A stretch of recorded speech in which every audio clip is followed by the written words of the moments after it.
She opened up to you about her difficult past in ways she had never done with anyone else.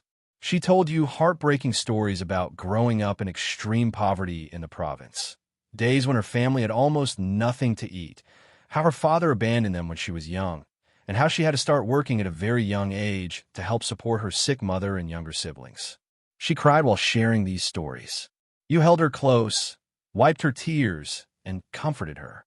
In those quiet, intimate moments, you felt an incredibly strong emotional bond forming between you. You felt needed. You felt important. For the first time in your life, you truly believed you had found real love. Angel made you feel like a king.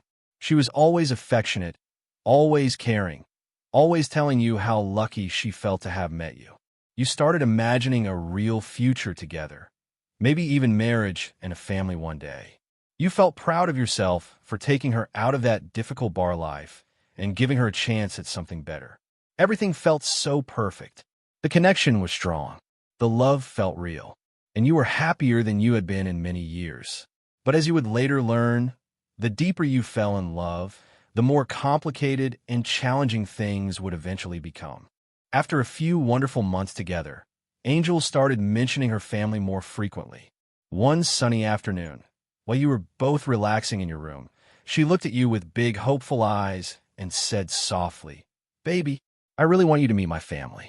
They keep asking about you. They want to thank you personally for taking care of me. Can we please go visit them in the province?" You agreed.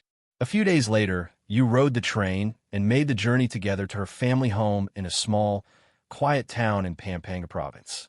The moment you arrived, the contrast from the bright lights of Angela City was striking. The house was very simple and modest. A single-story concrete building with a rusty tin roof, small windows, and basic wooden doors. The yard was mostly dirt with a few chickens walking around. There was no air conditioning, no fancy furniture, just plastic chairs, old tables, and a small electric fan spinning slowly in the living room. As soon as the van stopped, Angel's entire family came rushing out to greet you. Her mother, a frail-looking woman in her late 40s who appeared older due to her long-term illness, hugged you tightly with tears in her eyes. "Thank you so much for taking care of my daughter," she said emotionally.